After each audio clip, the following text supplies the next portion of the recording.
گروگان اشرفی بیش از 4 ماهه که در خانه‌های امن و زندان‌های عراق در زیر شکنجه هستند. مجاهدین تا امروز در هر دادگاه و هر جایی که به قول برادر مسعود یک قطره عدالت هنوز وجود داره پیروز شدند، از جمله در دادگاه اسپانیا.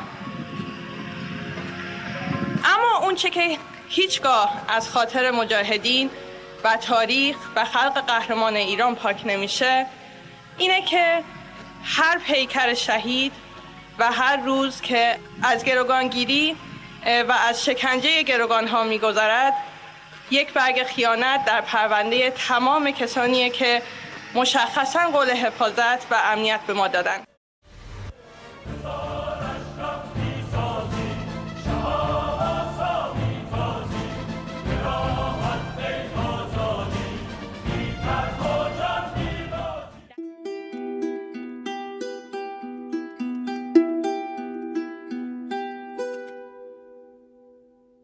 با درود به 52 شهید حماسه 10 شهریور در اشرف که سمبول‌های مقاومت به هر قیمت در برابر هیولای استبداد بودند و با درود و گرامی داشت یاد شهدای حمله موشکی در 5 دی به لیبرتی.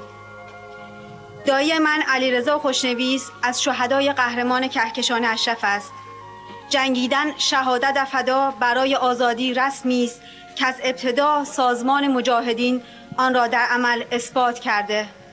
ولی قهرمانان کهکشان اشرف نه تنها با حماسه پرشکوه خودشان اشرف را به اسطوره زنده پایداری تبدیل کردند، بلکه با پیکرهایشان تا همین امروز در حال جنگ هستند.